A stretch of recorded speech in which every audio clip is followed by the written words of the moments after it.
The secret I couldn't hide. The espresso machine hissed and steamed behind me, its familiar sound a comfort in the chaos of the Friday night rush at Bellissimo. I balanced 3 plates of pasta along my arm, the scent of garlic and basil making my stomach growl. 6 months back at work after maternity leave, and I still wasn't used to the pace again. "Table 7, Elena," Marco called from the kitchen. I nodded, blowing a strand of dark hair from my face. My feet ached in the sensible black shoes I'd worn for my double shift. Unlike the other waitresses with their perfect makeup and flirtatious smiles, I couldn't afford the luxury of discomfort. Not with a 14-month-old waiting at home. As I set the plates down for the young couple at table 7, I caught a glimpse of myself in the mirrored wall. Exhaustion etched around my eyes, my once vibrant features dulled by sleepless nights and endless worry. At 26, I looked at least 5 years older. "Anything else I can get you?" I asked, summoning a smile that didn't reach my eyes.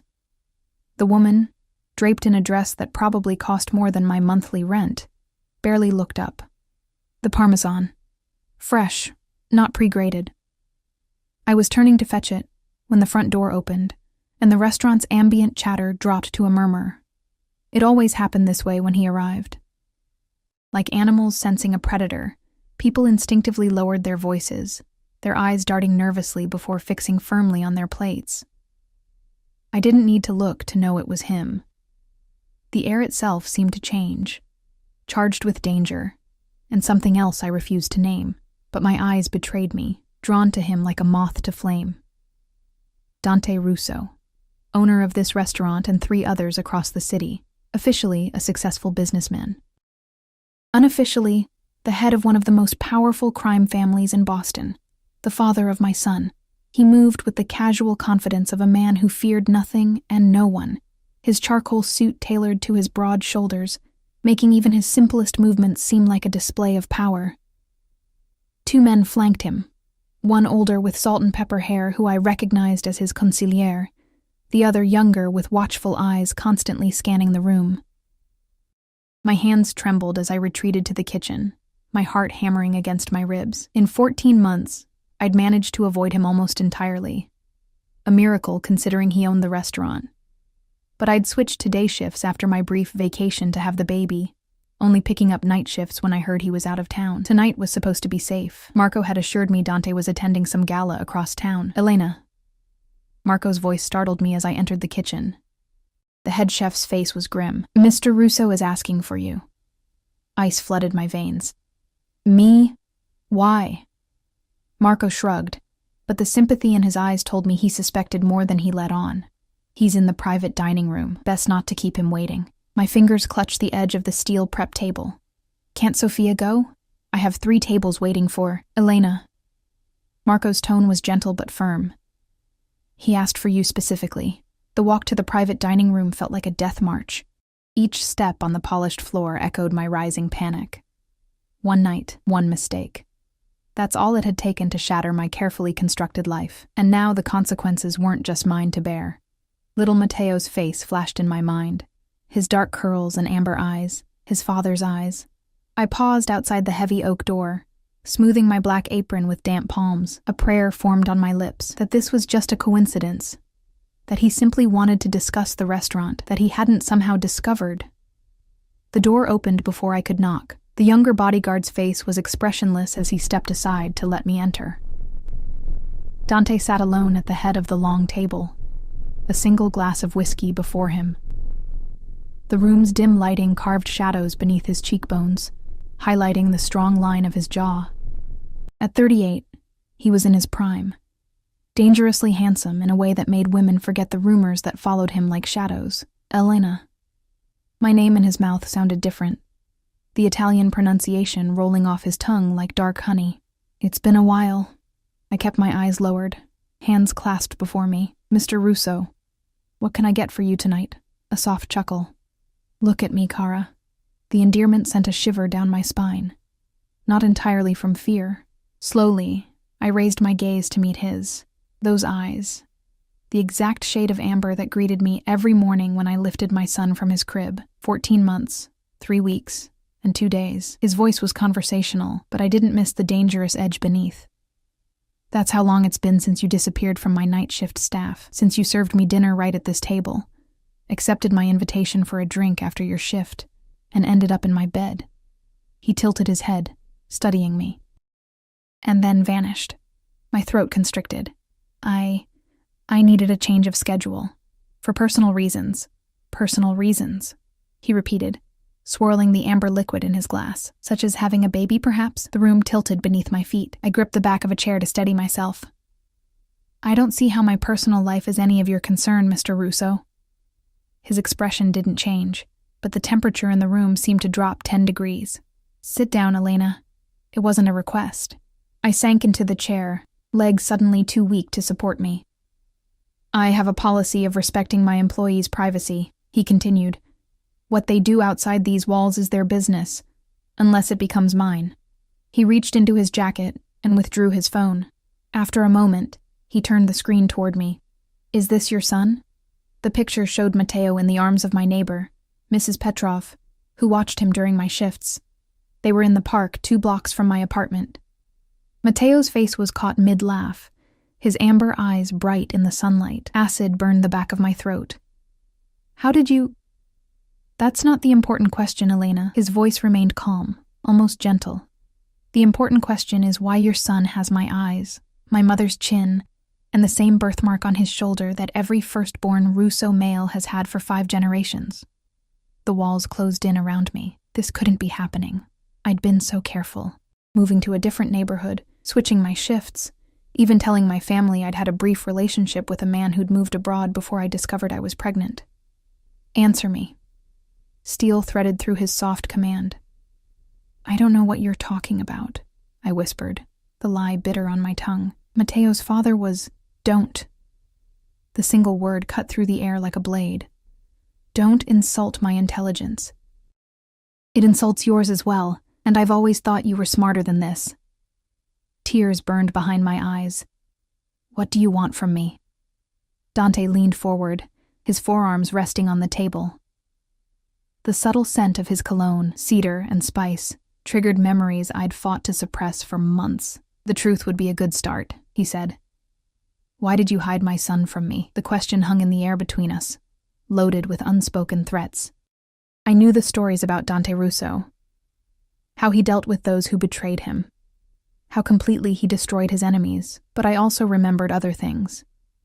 His unexpected gentleness that night, the way his fingers had traced my face in the darkness, the rare vulnerability in his eyes when he'd spoken of his childhood. "I was afraid," I finally admitted, my voice barely audible. His expression darkened. "Of me?" I swallowed hard. "Of your world. Of what it would mean for my baby to be part of it." I met his gaze directly, and yes, of you, of what you might think, that I planned it, that I wanted your money or— A sharp knock interrupted us. The door opened, and the older bodyguard stepped in. "Scusi, boss. Janelli is here. Says it's urgent." Dante's jaw tightened. For a moment, he looked genuinely regretful. "Wait here," he told me, rising from his chair. "This conversation is far from over." As soon as the door closed behind him, I bolted to my feet. Panic clawed at my chest as I searched frantically for another exit. There was none. Just as I was contemplating the chances of slipping past the guard I knew would be stationed outside, my phone vibrated in my apron pocket. A text from Mrs. Petrov. "Where are you?" "Been trying to call. Mateo has fever. Taking him to ER. Meet us there." Horror washed over me in a cold wave. My baby was sick, and I was trapped in this room with a man who had every reason to destroy me. A man who now knew about his son, the son I'd hidden from him. The private room had a second door that led to a back hallway used for deliveries. It was usually locked, but I'd seen Marco use it once when a freezer repair couldn't come through the main entrance. Desperation gave me courage. I tried the handle, and by some miracle, it turned. Casting one last glance at the main door, I slipped into the dimly lit corridor and ran, tears blurring my vision. I had to get to Mateo, and then we had to disappear. Because Dante Russo had found us, and I knew with bone-deep certainty that he would never let his son go, or me. The emergency room buzzed with fluorescent lights and quiet desperation. I pushed through the sliding doors, my heart in my throat, still wearing my waitress uniform. The smell of antiseptic stung my nostrils as I frantically scanned the crowded waiting area. "Elena! Over here!" Mrs. Petrov's accented voice called from a corner where she cradled my whimpering son. I rushed to them, my legs weak with relief just to see him. Mateo's cheeks were flushed with fever, his dark curls damp against his forehead. When he saw me, he reached out with chubby hands, his amber eyes, his father's eyes, bright with tears. "Mama," he cried, and the single word shattered something inside me. "My baby," I whispered, gathering him into my arms. His little body burned against mine. "What happened?" Mrs. Petrov shook her head, worry etched in the lines of her weathered face. "Fever came very fast, 1 minute playing, next minute burning up. He not want to drink, not want to eat. I tried to call you many times." Guilt stabbed through me. I'd left my phone on silent during my shift and hadn't checked it until that moment in Dante's private dining room. "I'm so sorry. Thank you for bringing him in." I pressed my lips to Mateo's forehead, flinching at the heat radiating from his skin. "Has a doctor seen him yet? They take temperature. Say wait." She gestured to the packed waiting room. Many sick children tonight. I sank into a plastic chair, cradling Mateo against my chest as he fussed and whimpered. My mind raced with twin terrors. My son's illness and the man I'd just fled from. Dante wouldn't simply let this go. A man like him, who commanded respect with a glance and ended problems with a word, wouldn't accept being walked out on, twice. An hour crawled by. Mateo's fever seemed to climb despite the children's Tylenol the nurse had finally brought. His little face was flushed, his breathing rapid. Each whimper tore at my heart. "Signora Ricci?" A nurse appeared with a clipboard. "We can take your son now." Relief washed over me as I stood, but Mrs. Petrov touched my arm. "I go home now? My husband worry." "Of course," I said, squeezing her hand gratefully. "Thank you so much. I'll call you tomorrow." As Mrs. Petrov left, I followed the nurse through double doors into the examination area. The pediatric section was painted with faded cartoon characters, a sad attempt to make the sterile environment less frightening. The nurse directed us to a curtained cubicle. "The doctor will be with you shortly," she said, eyeing my uniform. "Are you coming from work?" I nodded, bouncing Mateo gently as he fussed. I came straight from my shift, her expression softened. "Rough night to be a single mom. There's a nasty virus going around. Half the kids in Boston seem to have it." After she left, I paced the small space, murmuring soothing words against Mateo's curls. My phone remained clutched in my hand, screen dark, no calls, no texts. The silence was more terrifying than any threat, because Dante Russo didn't make threats. He took action. The curtain rustled, and I turned, expecting the doctor. Instead, a man in a suit stepped in, the younger of Dante's bodyguards. My blood froze. "Ms. Ricci," he said quietly, his face impassive. "Mr. Russo is waiting outside." My arms tightened around Mateo. "How did you find me?" A flicker of something, pity perhaps, crossed his face. "There are only 3 emergency rooms within reasonable distance of the restaurant. This was the second one we checked." "Please," I whispered, backing away until I hit the examination table. "My son is sick. He needs a doctor, not—" "The doctor is with Mr. Russo now," he interrupted. "They'll be here momentarily." Before I could process this, the curtain parted again. Dante entered, followed by a middle-aged woman in a white coat. The small cubicle instantly seemed to shrink, his presence filling every available space. His eyes went immediately to Mateo, his expression changing in a way I couldn't decipher. Something raw and vulnerable flashed across his features before his mask of control returned. "Dr. Abruzzi is the head of pediatrics," Dante said, his voice unnervingly calm. "She'll examine him now." The doctor stepped forward with a professional smile. "Let's have a look at this little one, shall we?" I hesitated, caught between fear for my son's health and fear of the man watching us with those penetrating amber eyes. "Elena," Dante said softly, "let her help him." The quiet authority in his voice broke through my panic. I laid Mateo on the examination table, staying close as he whimpered and reached for me. The doctor worked efficiently, checking his temperature, ears, throat, and chest. Mateo screamed when she touched his right ear, confirming what I'd suspected. Ear infection, she announced. Quite severe, with a secondary viral infection causing the fever. He'll need antibiotics and something stronger for the fever than over-the-counter medications.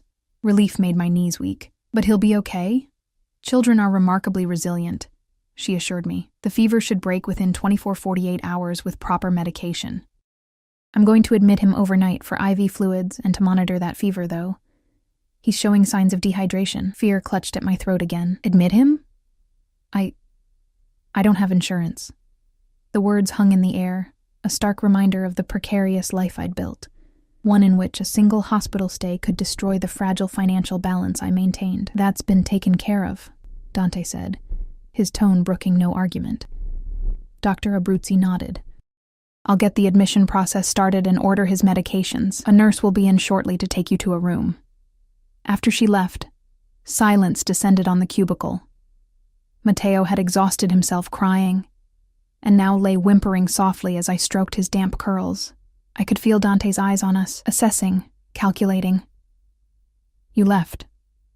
His voice was quiet but edged with steel. You were supposed to wait. I kept my eyes on Matteo. My son needed me. Our son, he corrected, the two words falling like stones between us. Finally, I looked up at him. In the harsh fluorescent lighting, I could see the tension in his jaw, the tightly leashed anger in his stance, but his eyes, when they met mine, held something else entirely. Hurt. Were you ever going to tell me? He asked.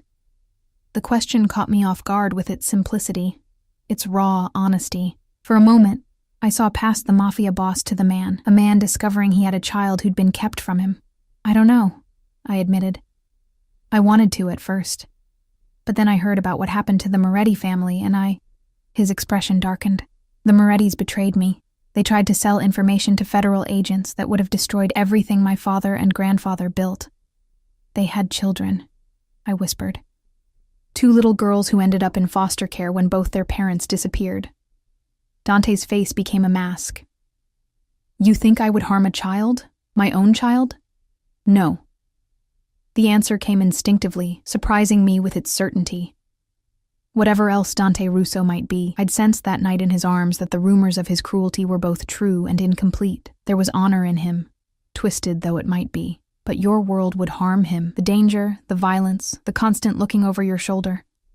That's no life for a child. Something shifted in his expression. And living in a 1-bedroom apartment, with a mother working double shifts just to make rent, dependent on the kindness of elderly neighbors for childcare, that's the life you chose for him instead. His words stung because they contained truth. I'd been so focused on keeping Matteo away from Dante's dangerous world that I hadn't considered what I was denying him: security, opportunities, a father. The curtain rustled again as a nurse entered with a wheelchair. We're ready to take you to the pediatric ward now. I gathered Matteo into my arms, his little body heavy with exhaustion.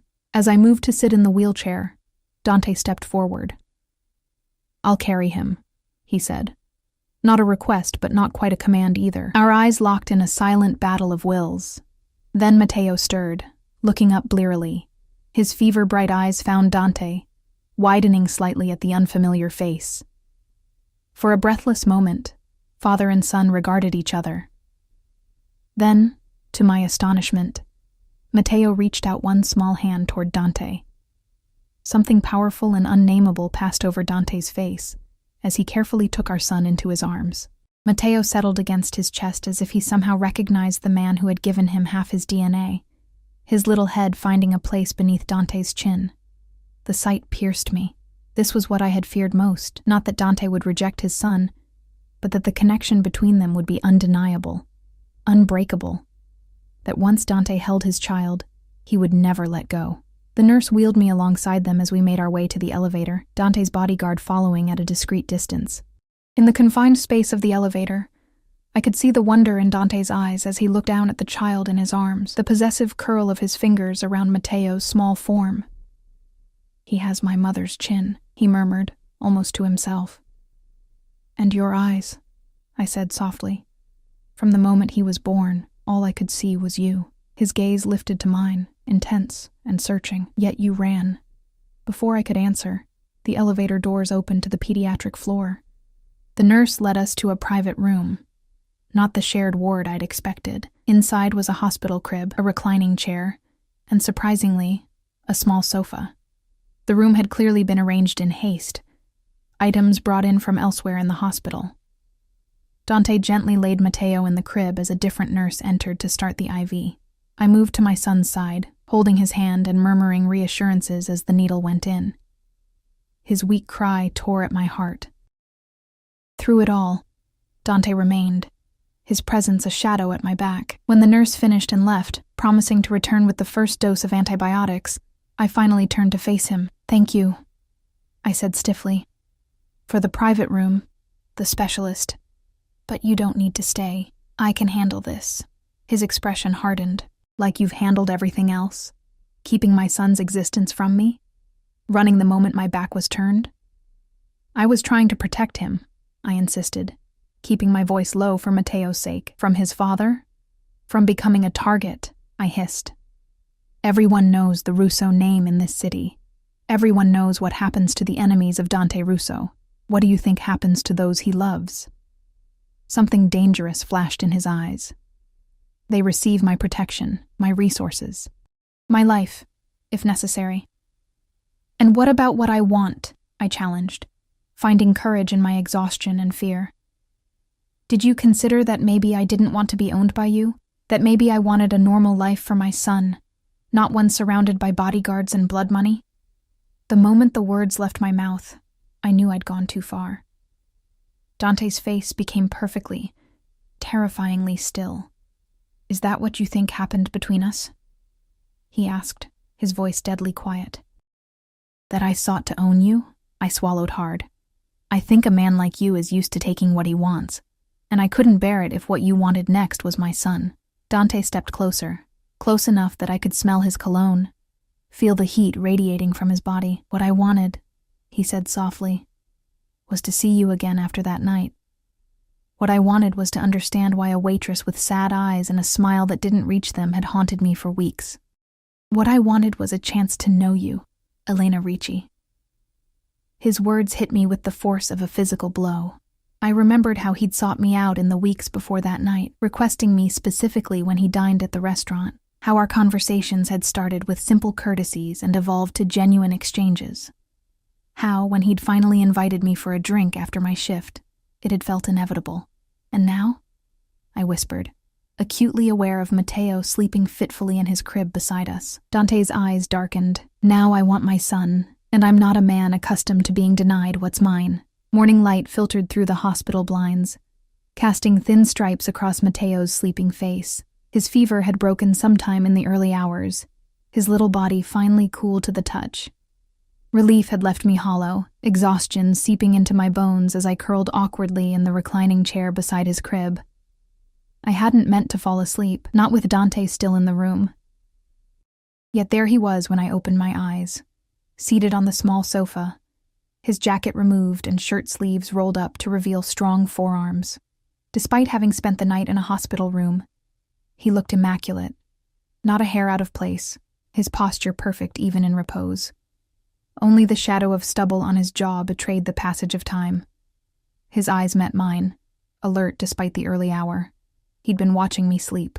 "His fever broke at 3:17 a.m., he said quietly. The nurse came in twice.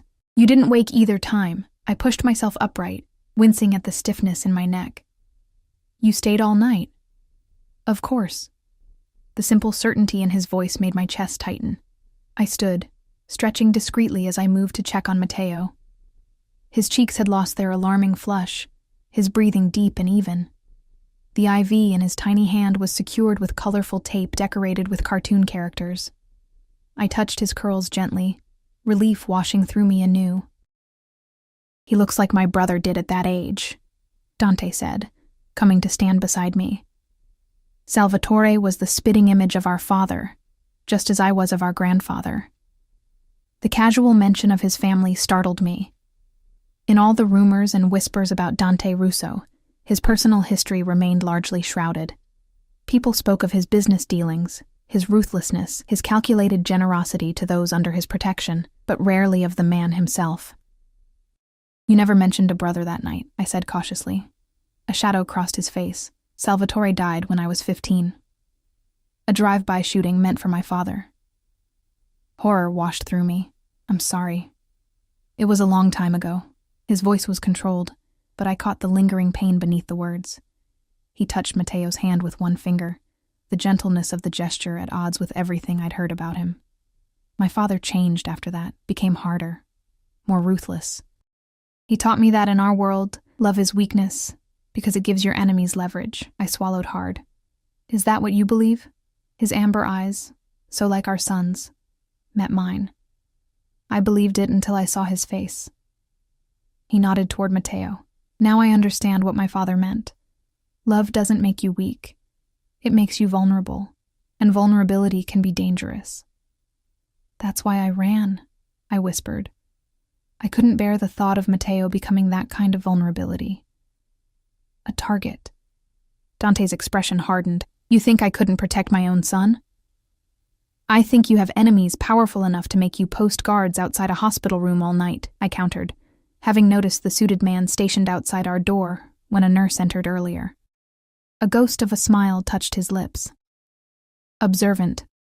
I've had to be. He studied me for a long moment. You've been running your whole life, haven't you, Elena? Not just from me. The perception in his gaze unsettled me. That night, between urgent kisses and whispered confessions, I'd told him things I'd never shared with anyone. About my father's gambling debts that had forced us to move constantly as a child.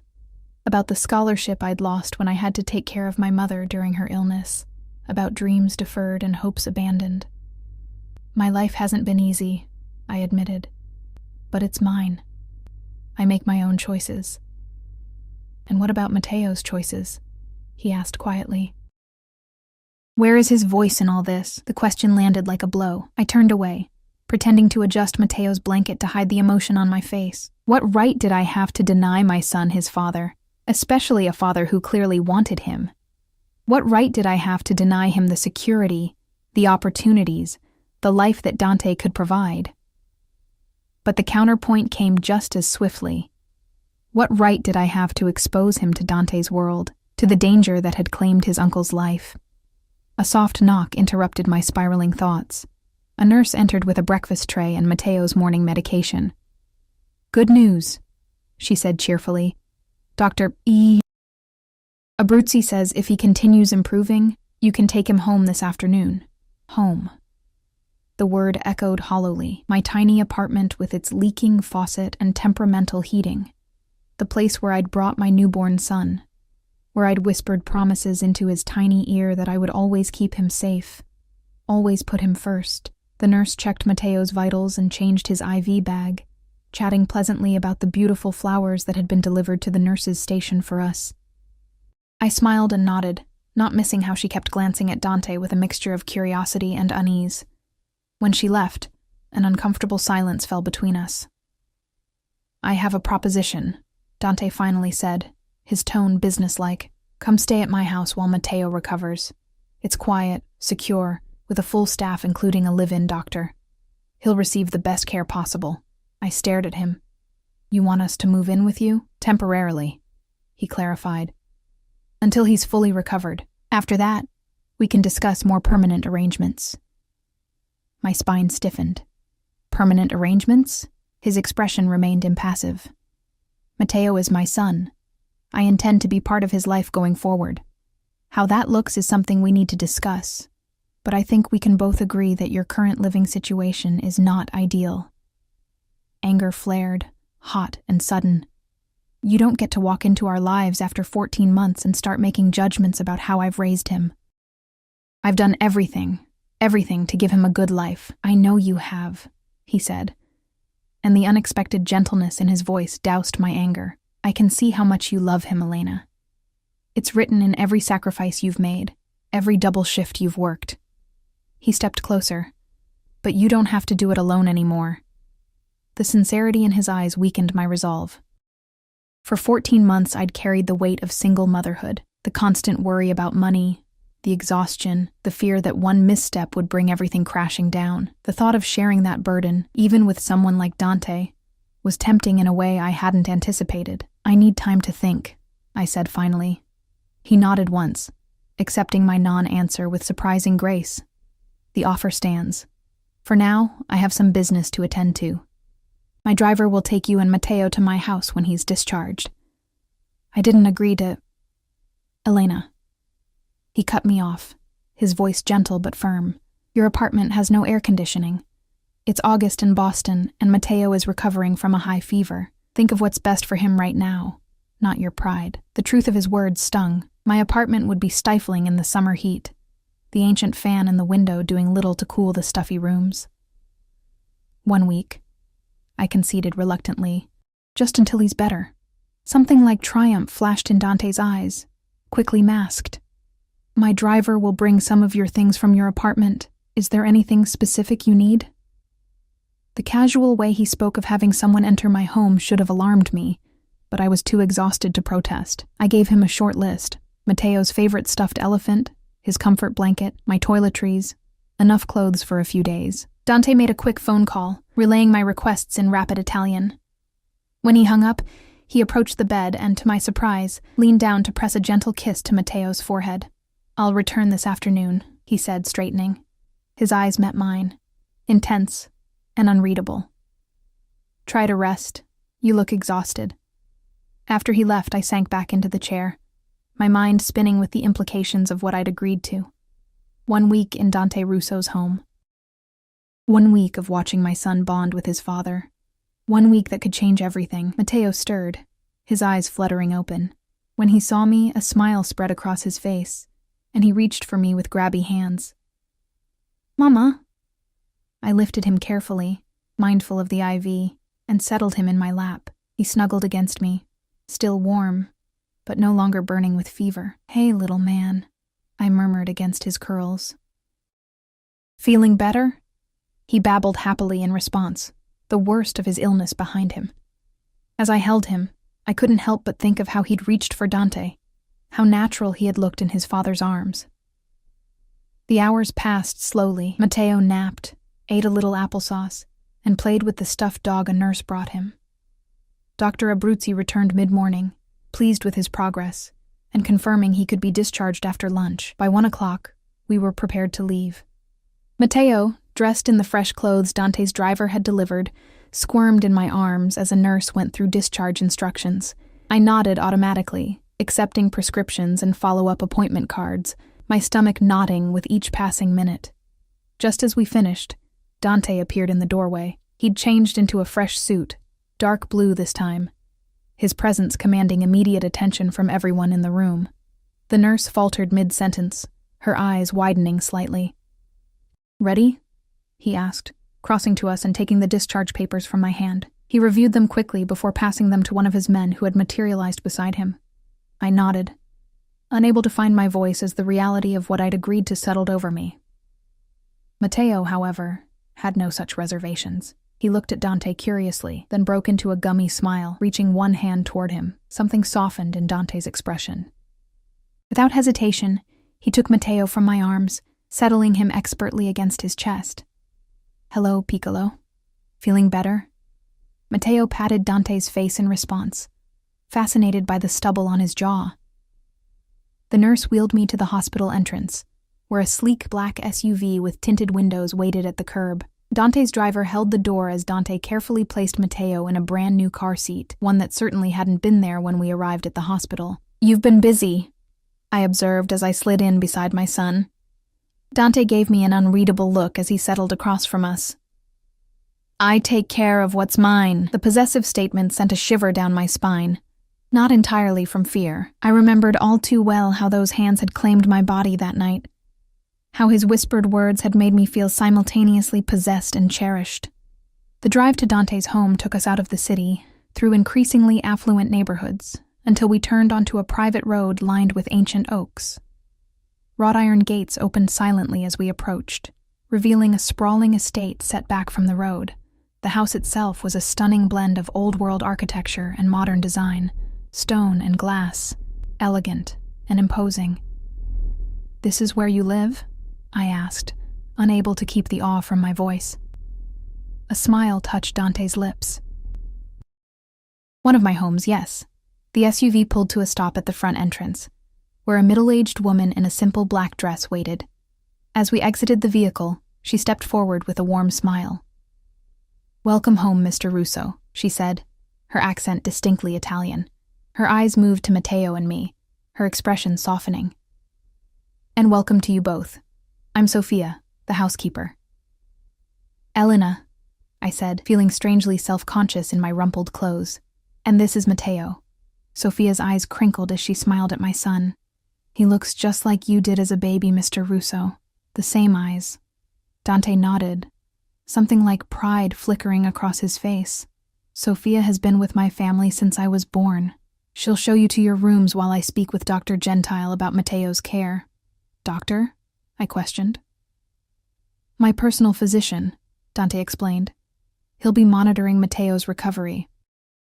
The casual display of wealth and power, private doctors, sprawling estates, staff waiting at attention, made my head spin. This was the world I'd kept my son from. A world of privilege and protection, but also of dangerous secrets and powerful enemies. Sophia led us through the house, which was even more impressive inside. Soaring ceilings, museum-quality art, furniture that looked both expensive and ancient. Yet despite its grandeur, there was a warmth to the place I hadn't expected. Touches of home amid the luxury. She showed us to a suite on the second floor. A spacious bedroom with an adjoining nursery that had clearly been hastily assembled, but was nonetheless perfect, with a crib, changing table, and toys still in their packaging. My own luggage sat neatly at the foot of a king-sized bed that looked sinfully comfortable after the hospital chair. "The bathroom is through there," Sophia said, pointing to a door. "Dinner will be at 7, but I can bring something up earlier if you prefer. Mr. Russo thought you might want to rest after your night at the hospital." "Thank you," I said, genuinely touched by the consideration. After Sophia left, I explored the rooms, Matteo on my hip. The bathroom was larger than my entire apartment, with a freestanding tub and shower big enough for 3 people. The nursery had a window seat overlooking manicured gardens and what looked like a pool in the distance. Everything spoke of money, of power, of a life I'd never imagined for myself or my son.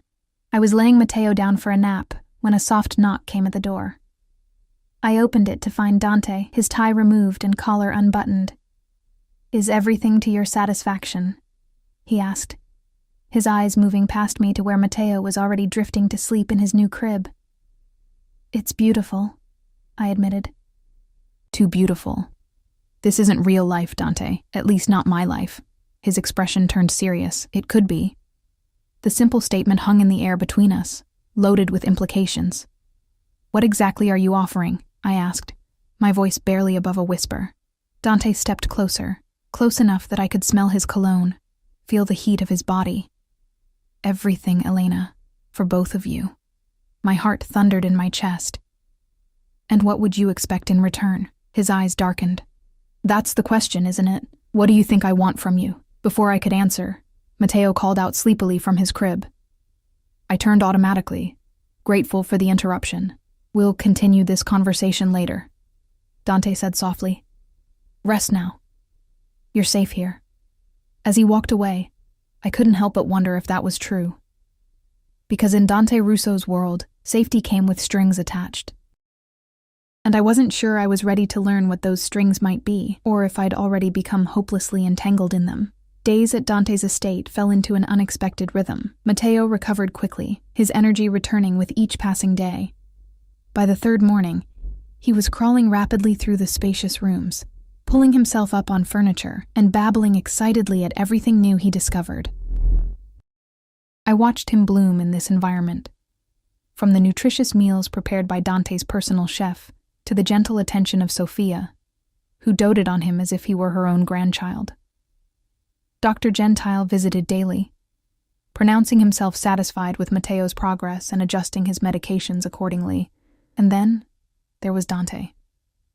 Despite what I'd expected, what I'd feared, he didn't try to take over. Instead, he observed, learning Matteo's routines, his preferences, the little quirks that made him uniquely himself. He scheduled his meetings around Matteo's nap times and returned home each evening before bath time, slipping into our lives with a naturalness that was both comforting and terrifying.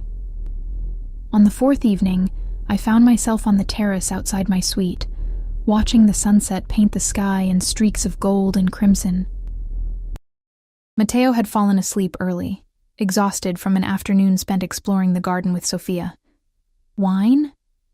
Dante's voice came from behind me. I turned to find him holding 2 glasses, his suit jacket discarded, the top buttons of his shirt undone. I accepted the glass, careful not to let our fingers touch. We'd been circling each other like this for days, polite, cautious, the tension between us building with each passing hour. Matteo tried to say Sophia's name today, I said, taking a sip of the wine. It was rich and complex, probably costing more than I made in a week. It came out as Fia, but she was delighted. A smile touched Dante's lips. She's always wanted grandchildren. My father's business made that difficult. Few of us marry. Fewer have children. Because of the danger, I said quietly. He didn't deny it. Because of many things. We stood in silence for a moment, watching as the last rays of sunlight disappeared behind the trees. Our week is almost up, I finally said, the words catching in my throat. Dante's expression remained impassive, but I felt the sudden tension in his body beside me. And I don't know what happens next. I set my glass down on the stone balustrade, turning to face him fully. This isn't our world, Dante. Beautiful as it is, dangerous as it might be, it's not where we belong. Where do you belong then? He asked, his voice soft but intent. In that apartment with the leaking faucet? Working double shifts while your son is raised by an elderly neighbor? Struggling to make ends meet when I have more than enough for all of us? Each question struck like a physical blow, because each contained a truth I couldn't deny. It's not about money, I insisted, though part of me knew that was a lie. Of course it was about money, about security, stability, the things I'd never had and desperately wanted for my son. Then what is it about, Elena? Dante set his own glass down, stepping closer. Why are you so determined to deny what's between us? There is nothing between us, I said, the words hollow even to my own ears. There was one night, one mistake. His eyes darkened. Is that what you think Matteo is? A mistake? No. The denial burst from me. Never. He's the best thing that's ever happened to me. And yet you would deny him his father? His heritage? Everything I can give him? I would protect him from your world, I corrected, anger flaring. From the violence, the danger, the fear that comes with the Russo name. Dante's jaw tightened. You know nothing of my world. I know enough. I know your brother was killed in a drive-by meant for your father. I know the Moretti parents disappeared, leaving their children orphans. I know men fear your name in this city. Something dangerous flashed in his eyes. Yes, they fear me. And that fear keeps those I care about safe. He moved closer still, until I could feel the heat of his body. Do you think I haven't had men watching your apartment since the day I discovered Matteo's existence? Did you never wonder why your neighborhood, not the safest in Boston, seemed to leave you alone? Why no one bothered the single mother with the beautiful baby boy? Shock rendered me speechless. I'd assumed my relative's safety was due to good luck, to keeping my head down, to the watchful eye of Mrs. Petroff. The idea that Dante had been protecting us from afar, without my knowledge or consent, sent conflicting emotions coursing through me, anger at the invasion, gratitude for the protection, fear at how easily he'd inserted himself into our lives. That's an invasion of privacy, I finally managed. A humorless smile curved his lips. No, Elena, that's what it means to be a Russo.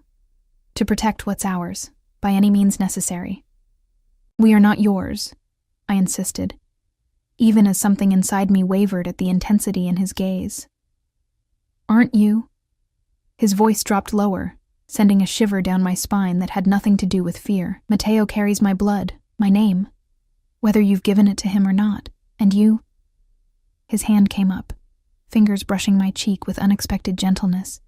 You've carried a piece of me since that night. I see it in your eyes when you look at me, the same thing I feel when I look at you. I should have stepped back, should have maintained the careful distance I'd enforced between us all week. Instead, I found myself leaning into his touch.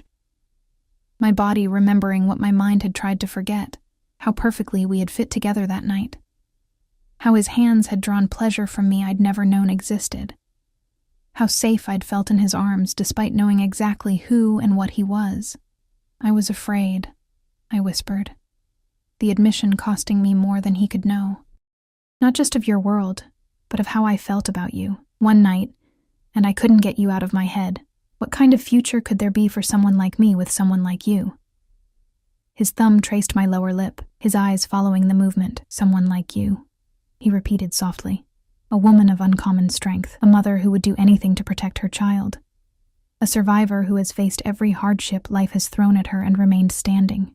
His gaze lifted to mine, burning with an intensity that took my breath away. Do you have any idea how rare that is in my world, Elena? How valuable? Before I could respond, the baby monitor on the terrace table crackled with Mateo's fussing. I pulled away reflexively, my body already tuned to my son's needs. I should check on him, I said, my voice unsteady. Dante nodded, stepping back to allow me space. We're not finished with this conversation. It wasn't a threat, but a promise.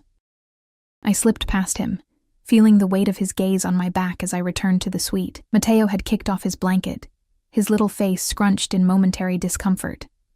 I replaced the blanket, stroking his curls until he settled again. As I stood watching him sleep, the reality of our situation crashed over me. In less than 3 days, our week would be up. I would be expected to make a decision. Return to my apartment, to my struggle, to the life I'd built for us.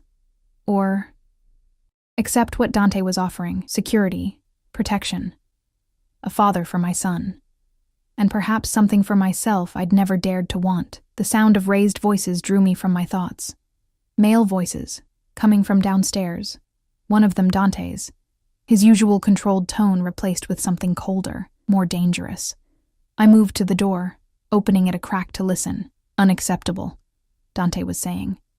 I made myself perfectly clear. The Colombians are restless, another voice responded. They say the delay is costing them money. And I said I needed a week. 1 week of no business, no meetings, no problems. Is that too much to ask after 15 years of service? With respect, boss, they don't care about your personal situation. They want the shipment cleared or they'll find someone else who can do it. A heavy silence followed, one that raised the hair on the back of my neck.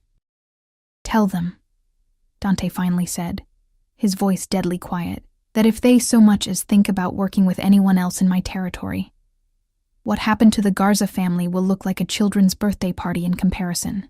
The cold brutality in his tone froze the blood in my veins. This was the Dante Russo of rumors and whispered warnings, the man who had built an empire on fear and violence, who disposed of enemies without remorse, the man whose blood ran in my son's veins. I closed the door silently, leaning against it as my heart pounded. For a few days, I'd allowed myself to forget what he was, to see only the man who held our son with such tenderness, who looked at me with desire and something deeper in his eyes, but the truth could not be denied. Dante Russo was dangerous, to his enemies certainly, but perhaps also to anyone who got too close, anyone who became a vulnerability. I returned to Mateo's crib, watching the rise and fall of his little chest. Whatever I decided would shape his entire future. If I took him back to our apartment, to our struggle, I would be denying him his father, his heritage, the security Dante could provide. But if I stayed, if I accepted Dante's offer, I would be binding my son to a world of shadows and secrets, of power built on fear. A soft knock interrupted my spiraling thoughts. I opened the door to find Sophia, her kind face creased with concern. Mr. Russo asked me to tell you he's been called away on urgent business, she said. He may not return until late tonight. I nodded, unsurprised after what I'd overheard. Thank you, Sophia. She hesitated, then added, He also asked me to give you this. She handed me a small envelope, Dante's bold handwriting spelling my name across the front. After she left, I opened it with trembling fingers. Inside was a key and a short note. 3rd floor, east wing, last door on the left. If you want to understand, go tonight after Mateo is settled. Curiosity warred with apprehension. What would I find in that room, More evidence of Dante's criminal enterprises? Some dark secret he wanted to share? The hours crawled by. I bathed Matteo, fed him dinner, read him stories until his eyes grew heavy. By 8 o'clock, he was sound asleep, exhausted from his day of exploration and play. I asked Sophia to listen for him through the baby monitor, claiming I needed a bath. Instead, I made my way to the 3rd floor, the key clutched in my hand. The east wing was quieter, less lived in than the rest of the house. I found the door easily. Heavy wood, unmarked and unassuming. The key turned smoothly in the lock. I pushed the door open, unsure what to expect. Light spilled automatically from recessed fixtures, illuminating what appeared to be a private study. Bookshelves lined one wall. A massive desk dominated the center of the room, and a sitting area with leather chairs was arranged near a fireplace. But what caught my attention were the photographs. They covered the walls, arranged in careful chronology, a visual history of the Russo family. I moved closer, drawn to the oldest images, a stern-faced man and woman in formal attire, surrounded by children. A young boy, perhaps 10, with Dante's eyes and serious expression. A teenager who could only be Dante standing beside an older man who shared his features, both in dark suits. And then, heartbreakingly, images of another boy. Younger, smiling, with the same amber eyes but a gentler face. Salvatore, I realized. Dante's brother who'd been killed. As I moved through the room, the photographs told their story, Dante growing older, his expression hardening with each passing year. His father aging, then appearing in fewer and fewer images until he disappeared entirely. Dante taking center stage, always impeccably dressed, always surrounded by men who regarded him with a mixture of respect and fear. But interspersed with these formal images were others, more private, more personal. Dante laughing with an older woman who had to be his mother. Dante kneeling beside a child's hospital bed, the occupant out of frame. Dante at what appeared to be a small private memorial service, his face a mask of controlled grief. On the desk sat a single framed photograph that made my heart stop. Dante and me, the night we met. We were at the restaurant bar after closing, my head thrown back in laughter at something he'd said, his eyes on me with an expression I hadn't noticed at the time, something intense and wondering, as if he couldn't quite believe what he was seeing. I hadn't known a photograph existed of that night, hadn't known someone had captured that moment before everything changed. Behind the desk, a door stood slightly ajar. I pushed it open to find a smaller room, one that brought tears to my eyes. It was a nursery, fully furnished, perfectly appointed, with a crib, changing table, rocking chair, and toys. A child's paradise, waiting for its occupant, waiting for Matteo. On the wall hung a single photograph, an image of Matteo I recognized from my own phone. He was perhaps 6 months old, laughing at the camera, his amber eyes bright with joy. Dante must have taken it from my phone that night at the restaurant when he'd discovered Matteo's existence. I had it built the night I found out about him. I whirled to find Dante standing in the doorway, his expression unreadable. He'd changed from his suit into dark jeans and a simple button-down shirt, making him look younger, more approachable. "How long have you been watching us?" I asked, my voice barely audible. "Since the hospital confirmed your pregnancy, 3 weeks after you disappeared." He entered the room slowly, as if afraid I might flee. I didn't know for certain he was mine until I saw the first photos my men obtained of him at 3 months old. Those eyes. He trailed off, his gaze moving to the photograph on the wall. There was no doubt then. "And you just waited? For 14 months?" He moved to the window, looking out at the darkness beyond. I needed to be sure, not just that he was mine, but that I was. He hesitated, a rare uncertainty crossing his features. That I was worthy of him, of being his father. The admission stunned me. "I don't understand." Dante turned to face me, his expression more open than I'd ever seen it. "My father became a monster after Salvatore died. Cold, ruthless. He cared for nothing but revenge and power." His jaw tightened. I swore I would never become him. But this life, it changes you, hardens you. I needed to know I could still feel something other than anger or calculation before I claimed my son. "And what did you discover?" I asked softly. His eyes met mine, intense and unwavering, that I could still feel everything. "For both of you." The raw honesty in his voice broke something inside me. Here was the man I'd glimpsed that night 14 months ago, not just the dangerous crime boss, but the man beneath the armor. A man shaped by loss and violence, yes, but also by love and loyalty. "I heard you earlier," I admitted, "talking about the Colombians, about the Garza family, that part of your life.